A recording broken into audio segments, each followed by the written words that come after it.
Em meio à grande selva de pedras que é o centro histórico da cidade de São Paulo, diante de um colapso sanitário da pandemia do Covid-19 e de tantos afazeres do dia a dia, nos deparamos com a majestosa Catedral da Sé. Diante disso, como podemos contemplar a beleza, o ágape, o êxtase e a ordem? Queridos amigos da Faculdade de Teologia, nós viemos até o Centro Histórico de São Paulo para poder estudar um pouco com vocês a Catedral da Sé. Estamos diante do Marco Zero, que dá o início a toda a cidade de São Paulo. Nós queremos também mostrar a vocês um pouco da terceira maior catedral no estilo gótico do mundo. Vamos acompanhar esse momento com nossa vontade de estudar, mas também, sobretudo, com a nossa vontade de conhecer aquilo que a Igreja também traz a cada um de nós a partir da liturgia.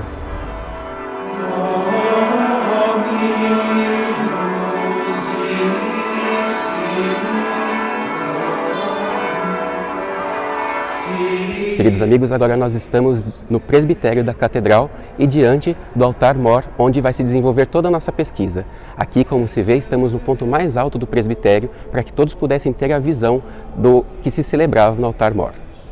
Para acesso ao altar-mor, temos 3 degraus, a qual nos remete aos 3 dias em que Jesus esteve no sepulcro antes da ressurreição. O altar é a porta pela qual entramos no Santo dos Santos. É o altar onde se mola a carne de Cristo. Diante deste altar, sobre o qual se renova a mística, mas realmente o drama divino do Calvário, 4 anjos, sustentando a mesa, dizem ao espectador o motivo daquele drama, a razão daquele sacrifício e de sua renovação, razão que resume todos os deveres dos homens para com Deus: a adoração, o agradecimento, a propiciação e a interpretação. Os baixos relevos do frontal, as 10 figurinhas do degrau, e o Calvário, que dominam o altar, têm uma função narrativa e representativa do que foi o martírio de um homem-deus e a angústia de uma mãe. O artista insiste com um risco de repetir. Notem-se baixos relevos no frontal, a deposição e a piedade, 2 instantes consecutivos na cronologia da paixão. Mas não se trata de uma repetição. É a mesma dor que se renova a cada instante no desenrolar do drama. É uma única dor num crescendo contínuo. Desde a profecia de Simeão, a Virgem viveu no pensamento do sacrifício de Jesus, dando diariamente um passo em direção ao Calvário. É lá no alto daquela hora antecipadamente conhecida e angustiosamente vivida por 30 anos que Maria se tornou a corredentora, a nossa mãe, e oferecendo espontaneamente o Filho para aplacar a ira divina. Ela nos resgatou da maldição e regenerou-nos a vida da graça. O Cristo admira-se, além da perfeição anatômica, das admiráveis proporções, o sereno e forte abandono de Cristo, não vencido, mas vencedor da morte, cansado, mas não abatido, pela inânime obra realizada. A Virgem Dolorosa.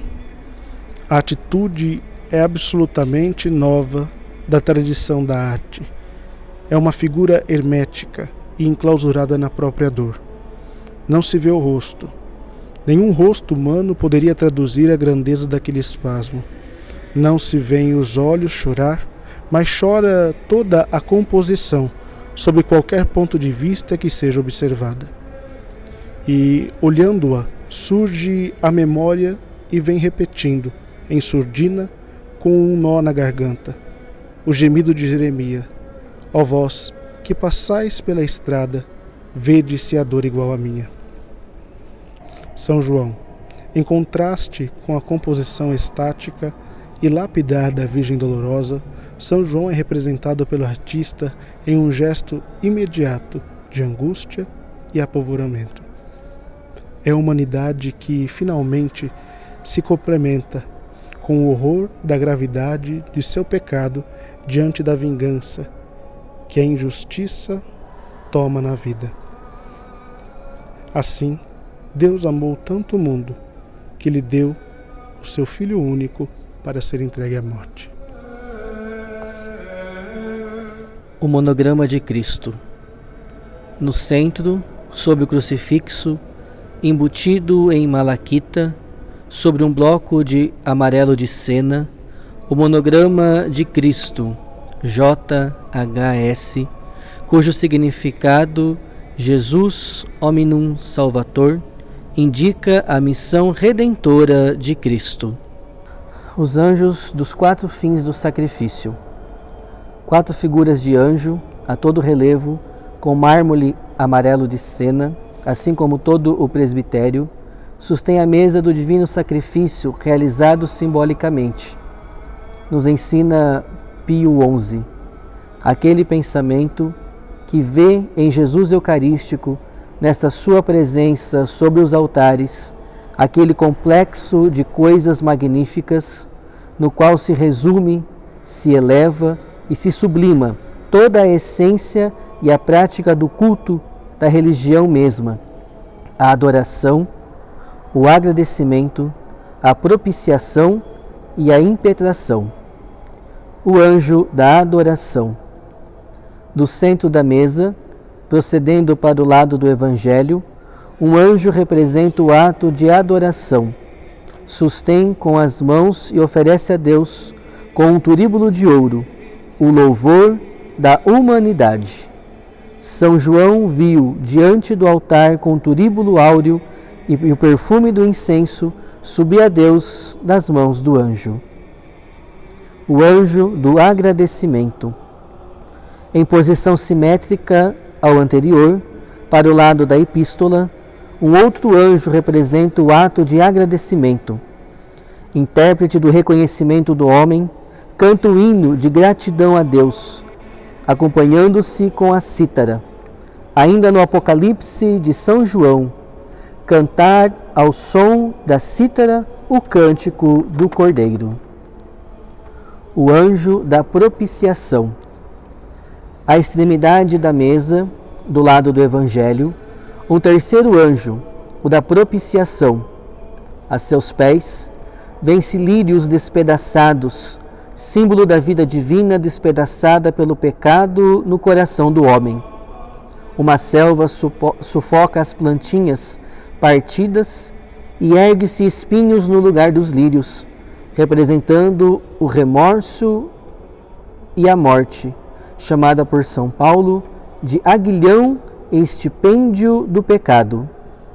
O anjo retira o olhar de tanta ruína e volve o suplício ao céu, de onde aguarda a tríplice aplicação dos mistérios de Cristo. O anjo que conforta Jesus, esmagado e agonizante sob o peso do pecado de toda a humanidade. O anjo da impetração. O quarto anjo, o da impetração, está na outra extremidade da mesa. A atitude é de oração e apresenta a Deus suas súplicas, a extrema indigência dos míseros mortais. É o mistério mais comum atribuído pela Bíblia aos anjos.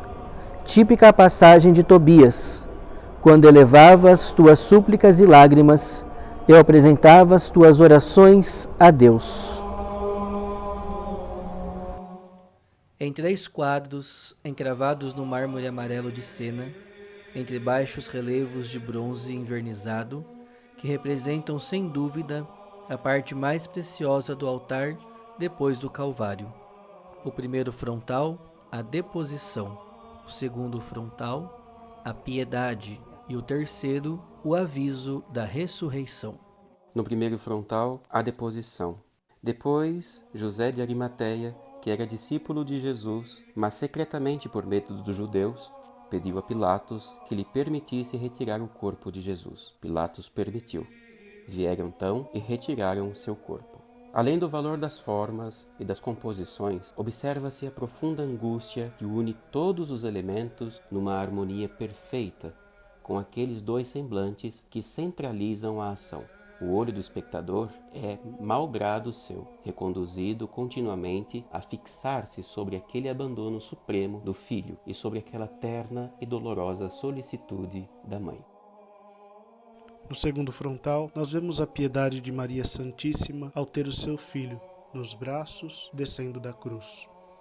De pé a mãe dolorosa, junto da cruz lacrimosa, via Jesus que pendia.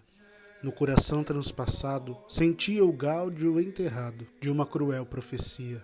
Mãe entre todas bendita, do filho único aflita, a imensa dor assistia. E suspirando chorava, e da cruz não se afastava, ao ver que o filho morria.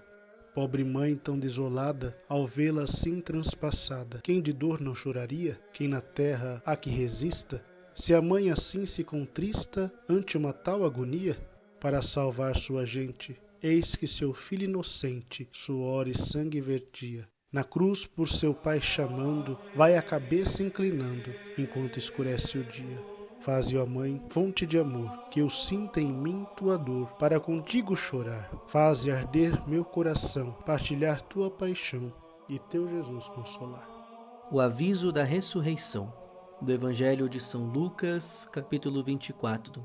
No primeiro dia da semana, muito cedo ainda, elas foram ao sepulcro, levando os aromas que tinham preparado.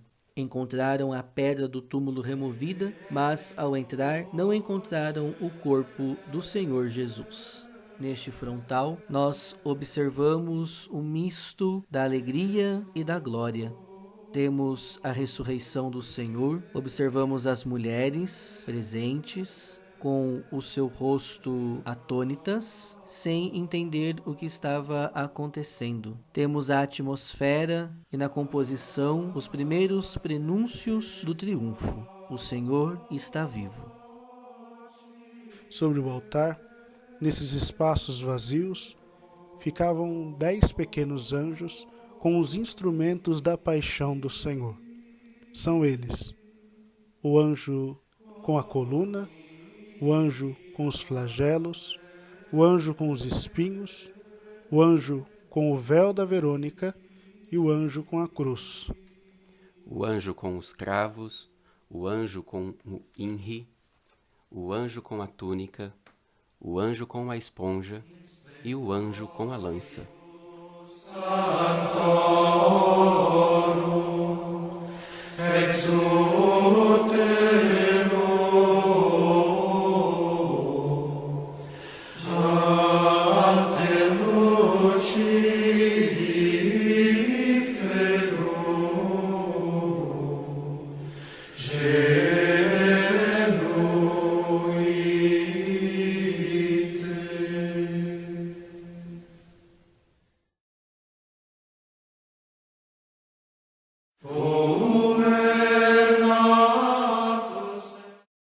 Croquete 10.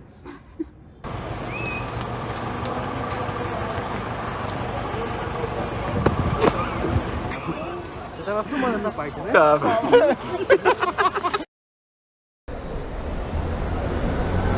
Queridos amigos, desgraçado, vai começar já esse negócio da risada, né? Ah, eu vou não na Catedral de Venâncio. Não. Pode? Queridos amigos da Faculdade de Teologia, nós viemos até o centro de São Paulo para poder pesquisar um pouco sobre a catedral. Catedral não dá, né? Vai, vamos voltar. Queridos amigos, para de rir, desgraça. Segura você, Douglas, deixa ele passear um pouco para lá. A ideia de uma mulher toda pura, prometida, isso aqui é do Balaustra, né? Não, tá falando daqui, ó, porque aqui são os temas da ladainha de Nossa Senhora. Outra folha. Não é aqui? Ah, então é outra. Ah, tá, agora achei. Voltar, amor. É que eu tava falando da Balaustra. Como podemos perceber, o altar-mor, o acesso... São João Batista é o contraste com a composição estática e lapidar da Virgem Dolorosa. Errei, não é João Batista?